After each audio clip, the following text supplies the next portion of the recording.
ना समझ आने वाला डिसीजन है। छोटी सोच है, छोटा सोच रहे हैं, 50 लाख पे क्या करेंगे। मेरे ख्याल में ये कोई जुर्माना नहीं है। जिन्होंने परफॉर्म नहीं किया उन्हें फर्स्ट क्लास क्रिकेट में भेजा जाए। ठीक है। कुछ ऐसे भी प्लेयर हैं जो मैं समझता हूँ कि 2 साल से पहले पाकिस्तान टीम में नहीं वापस आने चाहिए। मेरे ख्याल में ये सजाएं काफी हैं। जिन्हें रेस्ट देना चाहिए उन्हें रेस्ट दे दिया जाए। प्लेयर्स के अंदर चेंजेस लेके आए, ये सजाएं काफी है। 50 लाख मेरा नहीं ख्याल कि कोई ऐसा ऑफिशियली कोई पीसीबी की तरफ से तो कोई स्टेटमेंट नहीं आया ना। ये तो नहीं। सलीम खालिद की तरफ से आया है ना। अहमद, आई नो ब्रेक पे जाने से पहले आप इस पर कुछ बात करना चाह रहे थे।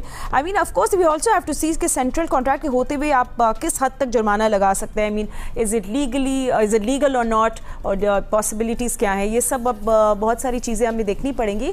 But what do you think, what's your reaction? Fatima, I think एक बड़ी बचगाना बात है। इंटरनेशनल प्लेयर्स जिनको आप अरबों रुपया दे रहे हैं उन पे 50 लाख का फाइन कर देना, और फिर बीच में वो भी प्लेयर्स मौजूद हैं जिस तरह उस्मान तारिक, उसने तो 50 लाख कमाया नहीं है अभी तक, तो वो आपको 50 लाख का फाइन कहाँ से दे देगा? और उसका कसूर क्या है? उस्मान तारिक का, इब्रार का कसूर क्या है? साहिबजादा फरहान का कसूर क्या है? तो जुर्माने करने से कोई फायदा नहीं है, बिल्कुल भी कोई फायदा नहीं। मैं ज्यादा देखना चाहूंगा कि स्टेप डाउन कौन कर रहा है। इतनी हॉरिफिक परफॉर्मेंसेस के बाद 2-3 इवेंट्स मिले हैं सारों को मैनेजमेंट में से भी, तो इसमें से स्टेप डाउन इस्तीफा किसका देखने में आ रहा है? क्या चीफ सिलेक्टर जो है वो अपनी टीम के साथ इस्तीफा दे रहे हैं? अलीम डार साहब इस्तीफा दे रहे हैं? असद शफीक साहब इस्तीफा दे रहे हैं? या हसन चीमा साहब इस्तीफा दे रहे हैं? या हायर मैनेजमेंट में जो लोग हैं, शुमैर साहब का इस्तीफा हमें देखने को मिल रहा है? या हमें वहाब रियाज का इस्तीफा देखने को मिल रहा है? या हमें जो है ना दूसरे माइक हैसन का इस्तीफा? या हमें सलमान अली आगा इस्तीफा किसका देखने को मिल रहा है? ये तो नहीं मिल रहा। चलें, ये अभी मुश्किल है, ये उनके डिसीजन है किसको बाहर करना है किसको नहीं।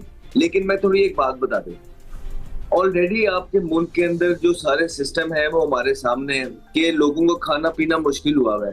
इतने क्राइसिस वाले मुल्क के अंदर आप इतना पैसा क्रिकेटर्स को नहीं दे सकते इस परफॉर्मेंसेस पे। आप बहुत पैसे दे रहे हैं क्रिकेटर्स को। आप देखें तो सही आपकी परफॉर्मेंसेस क्या है। आप ऊपर से आप वो ऑक्शन मॉडल ले आए हैं पीएसएल के अंदर, वहां पे आपका वो प्लेयर जिसने एक परफॉर्मेंस नहीं की है T20 के अंदर, उसको भी 13 करोड़ रुपया मिल रहा है साइम अयूब को। तो मसला आपका ये है कि आप इनके सेंट्रल कॉन्ट्रैक्ट में इनको 46 लाख रुपया इनको दे रहे हैं पर मंथ आप, और फिर करोड़ों रुपया दे रहे हैं आप ये बंद करें सर, और ये पैसा आप डोमेस्टिक में लगाएं। आप फाइन ना करें। ये चेयरमैन क्रिकेट बोर्ड साहब को ये मेरा एक मैसेज है और एक मशवरा है। फाइन करने से कोई फायदा नहीं है। आप जो पहले सेंट्रल कॉन्ट्रैक्ट हुआ करते थे ना, आप उस तरह सेंट्रल कॉन्ट्रैक्ट लेके आए कि इनकी मैक्सिमम तनख्वाह जो है वो 10 लाख 1 मिलियन तक जानी चाहिए, जो परफॉर्मेंसेस हैं 3-4 साल से वो देखते हुए। और फिर ये जो ऑक्शन मॉडल आपने कर दिया पीएसएल का, ये प्लेयर्स उस तरह डिजर्व नहीं करते हैं। ये पैसा डिफरेंट किसी चीज के लिए यूज होना चाहिए, और आप बहुत ज्यादा पैसा इन प्लेयर्स को दे रहे हैं। ये परफॉर्मेंसेस, ये मुल्क, ये हालात इतना पैसा देने वाले नहीं है। तो आपको इसको बेसिकली मिनिमाइज करना था, आपने इसको ठीक करना। 50 लाख रुपया। हेलो दोस्तों, जैसा कि आप लोग जानते हैं कि पाकिस्तान क्रिकेट टीम जो है T20 वर्ल्ड कप में अच्छी परफॉर्मेंस ना दिखा सकी। सुपर 8 मरहले से ही बाहर हो चुकी है पाकिस्तान क्रिकेट टीम। जैसा कि आप लोग जानते हैं कि सुपर 8 मरहले में पाकिस्तान के 3 मैचेस थे। पहला मैच न्यूजीलैंड के साथ था, उसमें बारिश आ गई और पाकिस्तान को 1 पॉइंट मिला। दूसरा मैच पाकिस्तान का सुपर 8 मरहले का था इंग्लैंड के साथ, और उसमें पाकिस्तान को बुरी तरह से शिकस्त का सामना करना पड़ा। जबकि सुपर 8 मरहले का तीसरा और आखिरी मैच जो था वो श्रीलंका के साथ था, और पाकिस्तान को ये मैच जीतना था 65 रन से, तो सेमीफाइनल में क्वालिफाई करना था। लेकिन पाकिस्तान ने ये मैच जीता 5 रन से, जिसकी वजह से पाकिस्तान जो है T20 वर्ल्ड कप से बाहर हुआ।